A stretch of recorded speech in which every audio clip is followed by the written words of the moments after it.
The Telltale Heart by Edgar Allan Poe.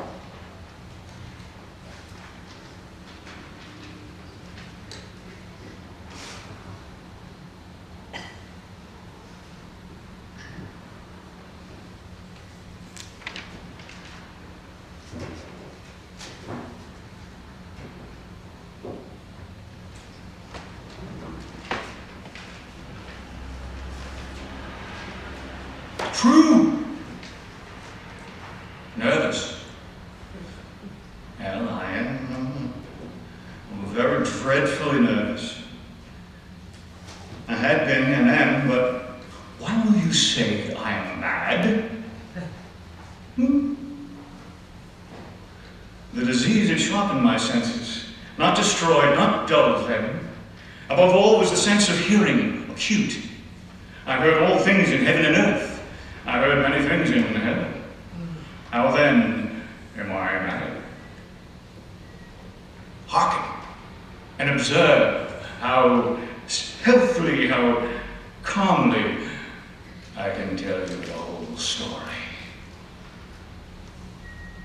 It is impossible to say how the idea first entered into my brain, but once conceived, it haunted me day and night. Object there was none, passion there was none. I loved the old man. I had never wronged him, and he had never wronged me. He had never given me insult for his gold. I had no desire. I think it was his eye.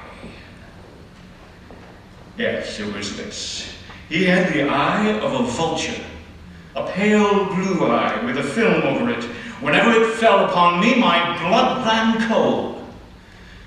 And so by degrees, very gradually, I made up my mind to take the life of the old man, and thus rid myself of that eye forever. Now, this is the point. You fancy me mad. Madmen know nothing. You should have seen me. You should have seen how wisely I proceeded, with what caution, with what foresight, with what dissimulation I went to work. I was never kinder to the old man than I was the night before I killed him. Every night, at about midnight, I turned the latch of his door and opened it, oh so gently. And then when I made the opening sufficient for my head, I put in a dark lantern, all closed so that no light shone out. And then I thrust my head in. Oh, you would have laughed to see how cunningly I thrust it in. I moved it slowly, very, very slowly, so that I might not disturb the old man's sleep. It took me an hour to place my whole head within the opening so far that I could see him as he lay upon his bed. Now, would a madman have been as wise as all this? And then, when my head was well in the room, I undid the lantern cautiously. Oh, so cautiously. For the hinges, they creaked. I undid it just so much that a single thin ray fell upon the vulture eye. When then my thumb slipped upon the limp tin fastening, and the old man sprang up in the bed, crying out, "Who's there?" I kept quite still, and I said nothing. For a whole hour, I did not move a muscle. And in the meantime, I did not hear him lie down. He was still sitting up in the bed, listening, just as I had done, night after night, hearkening to the death watches in the wall. Presently, I heard a slight groan, and I knew it was the groan of mortal terror. It was not a groan of pain or of grief. Oh, no. It was the slow, stifled sound that arises from the bottom of the soul when overcharged with awe. I knew that sound well. Many a night, just at midnight, when all the world slept, it has welled up from my own bosom, deepening. With its dreadful echo, the terrors that distracted me, I say, I knew it well. I knew what the old man felt, and I pitied him. Oh, I chuckled at heart.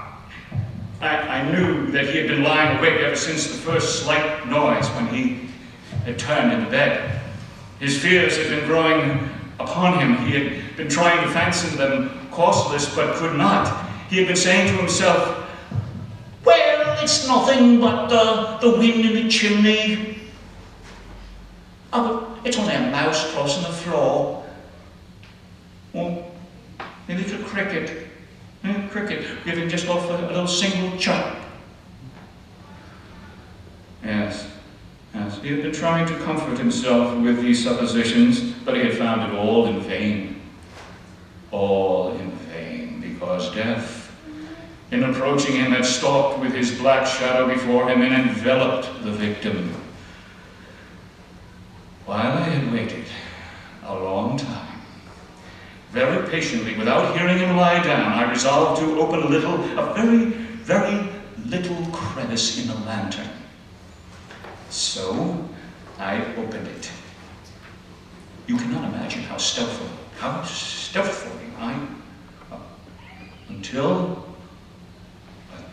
at length a simple dim ray, like the thread of a spider, shot out from the crevice and fell upon that vultured eye.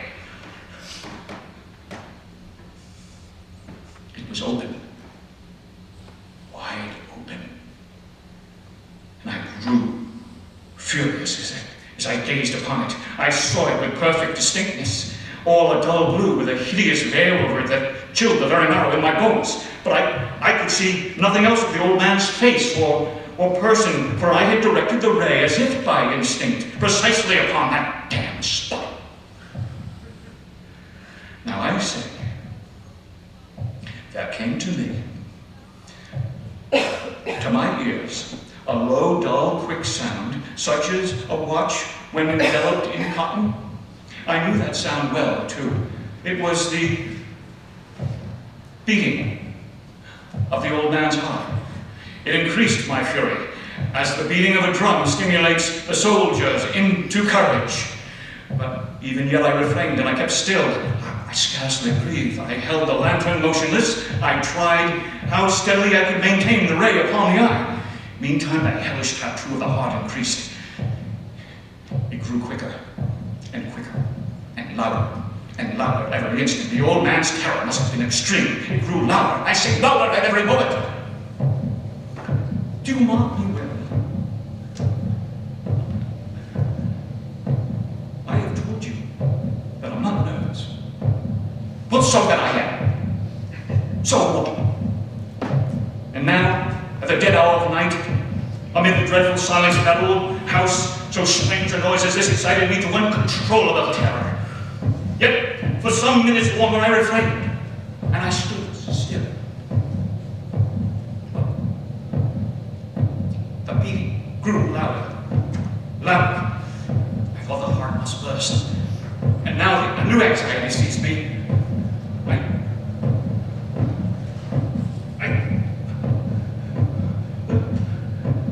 The sound will be heard by a neighbor.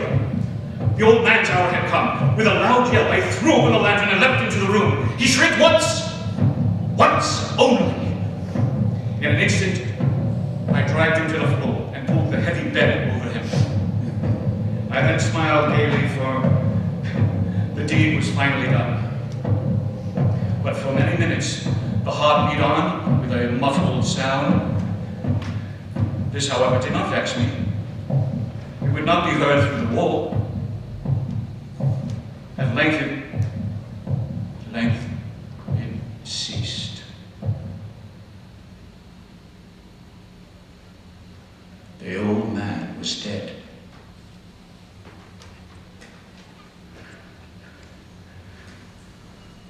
I removed the bed and examined the corpse. Yes, he's stone dead. Stone dead.